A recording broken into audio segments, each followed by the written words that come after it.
राधे राधे। दीपावली की सबको हार्दिक बधाई। आज छोटी सी कथा दीपावली की सुनाते हैं कि कैसे लक्ष्मी माता और एक इंसान पर प्रसन्न होती है और उसके भंडारे भर देती है। एक समय की बात होती है, क्या होता है कि एक बहुत ही दरिद्र परिवार था और इतना कमाते, सब कुछ करते, लेकिन उनके खाने की पूर्ति नहीं होती। समय व्यतीत होता चला गया, इतनी मेहनत करे, सारे देवताओं को मना लिया, लेकिन कोई भी उनकी नहीं सुनता। काम करते, काम के भी पैसे उनको नहीं मिलते।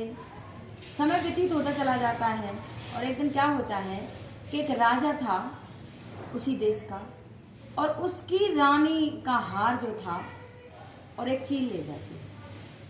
अब चील ले जाती है, अब तो कौन चोरी हो गई, ये सब सुनने में आता है। और राजा ढिंडोरा पिटवा देता है कि अगर मेरी रानी के हार को कोई लेके आएगा तो जो वो मुंह मांगेगा वो वही इनाम उसको जो वो कहेगा। अब तो सारे नगरवासी इधर उधर घूमने लगे, सब कुछ करने लगे। दिवाली का दिन आ गया तो वो घर में जो वो दलित परिवार था, बेचारा दलित, उनके पास कुछ खाने को भी नहीं था। वो बोले देख, सबके घर में आज दिवाली जलेगी और दीपक जलेंगे, मिठाइयाँ आएंगी और हमारे यहाँ कुछ भी नहीं है, और हम क्या करें। तो वो जो उसका देवर था वो बोला कि चलो देखे आऊँ कुछ मिल जाए तो। अब तो वो सब जगह घूमने चला जाता है, गांव में से भी कोई भिक्षा नहीं देता वो। तो क्या होता है कि वो जब रास्ते में आ रहा था तो उसको एक मरा हुआ सरफ वहाँ मिलता है। सरफ मिलता है तो वो उसको डंडी पे टांग के ले आता है। तो अपनी भाभी को आवाज़ देता है कि देखो भाभी, ये मिला है, इसका क्या करूं। तो वो ना तो देखती है ना कुछ करती है और कहती है इसको, अब हमारी छान जो उसके छान थी, घर तो था ही नहीं, झोंपड़ी जिसको कहते हैं, और ऊपर इसको झोंपड़ी पर डाल दे। अब वो झोंपड़ी पर डाल देता है। अब झोंपड़ी पर डाल देता है तो जो चील थी और उड़ते उड़ते और उस झोंपड़ी पर आ जाती है। हार को तो उसकी झोंपड़ी पर छोड़ जाती है और वहां से सरफ को लेके उड़ जाती है। अब सरफ को लेके उड़ जाती है तो थोड़ी ने धूप खत्म होती है, शाम सी होती है, तो वो देखती है ऊपर कि भाई ये चमकने की आवाज़ कहाँ से, मतलब ये चांदना कहाँ से आ रहा है। अब देखे तो ऊपर हार पड़ा था। हार की इतनी तेज रोशनी थी कि वो 9 लाख का हार था और रानी को सबसे प्रिय था और सबसे कीमती था, उनका पुश्तैनी हार था। वो बाहर निकलती है और देखती है तो हार को अपने हाथ में उठाती है, अपने देवर से कहती है कि आपने ये नहीं कहा कि हार था, कि ये हार नहीं था, वो तो सर्प था। कि अच्छा, कि हाँ, कि ये तो वही हार है रानी का 9 लाख का, और चलो महाराज के दरबार में चलते हैं। अब वो महाराज के दरबार में आए, महाराज को बुलाया, सभा बैठी कि दे लो जी आपका हार, कि मांग आज तू क्या मांगती है, वही मैं हम तुझको देंगे। कि मैं तो कुछ नहीं मांगती, आज मैं ये चाहती हूँ कि आज दिवाली का दिन है, गांव बस्ती में महल में किसी के यहाँ दीपक नहीं जले, सिर्फ चांदना होगा तो आज मेरे घर में। उसने कहा ठीक है भाई।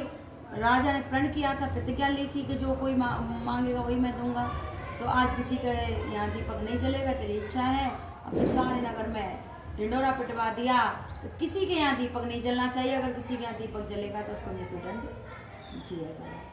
अब तो शाम हुई और उसने एक दीपक, तेल तो उसके घर में था ही नहीं, एक दीपक के लायक था थोड़ा सा, पड़ोस से ले आई, उसने एक दीपक जला दिया, जला कर वहाँ डंडा लेके बैठ गई। डंडा लेके बैठ जाती है। अब तो लक्ष्मी मैया, कहते हैं ना, दिवाली के दिन हर घर में आती है लक्ष्मी मैया घूमने के लिए, देखती है कि किसने क्या किया है, कितना सुंदर घर सजाया है, कितने दीपक लगाए हैं, सबकी भ्रमण करती है लक्ष्मी मैया दीपावली के दिन। तो सारे नगर में माता रानी लक्ष्मी मैया को भ्रमण करने गई। भ्रमण करते करते उसने देखा पता नहीं आज क्या हो गया, आज तो कहीं आज दिवाली का दिन है, आज कोई किसी ने दीपक नहीं जलाए। उसी घर में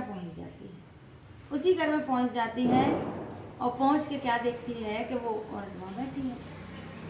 अब वो अंदर जैसे ही प्रवेश करने लगी लक्ष्मी मैया, तो उसको वहीं रोक कि मैं तेरे को अंदर नहीं जाने दूँगी। क्यों कि नहीं, थोड़ी देर घुमान दे, और तेरे यहाँ छानना है और मैं तो उजाले की देवी हूँ।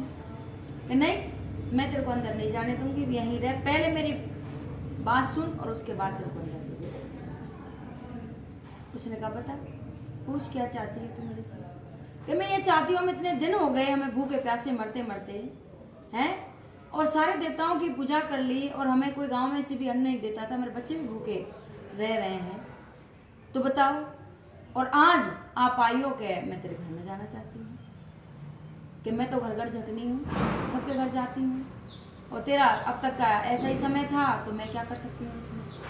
कि नहीं माँ बताओ, अगर आप चाहती हो कि मेरे घर में जीवन भर के लिए रहो तो आज मैं आपको प्रवेश करने दूंगी, नहीं तो अन्यथा आप भी आज भी यहाँ से चली जाओ। तो माँ बाध्य हो जाती है, उसके वचनों में बन जाती है। उसने कहा तथास्तु। माँ उसको आशीर्वाद देती है, सदा सदा के लिए मैं, अब तेरे घर में किसी चीज की कमी नहीं होगी, भंडारे बढ़ जाएंगे। अब तो लक्ष्मी मैया अंदर घूम के और वहां से चली जाती है। सुबह लोहार होता है, वो आता है पत्थर फोड़ने के लिए। उसको पता होता है कि कहाँ सोना है, कहाँ चांदी है, कहाँ लक्ष्मी मैया का वास होता है। तो उसने कहा कि कोई पत्थर फोड़वा लो, पत्थर फोड़वा लो। अब वो वहीं पहुंच जाता है, देखता है कि पत्थर फोड़वा लो। क्या? हाँ पत्थर तो फोड़वा लूंगी, लेकिन एक हिस्सा तेरा होगा और 3 हिस्से मेरे। उसने कहा ठीक है। अब तो पत्थर फोड़े, उसमें से हीरा जवाहरात सोने चांदी निकलने लगे।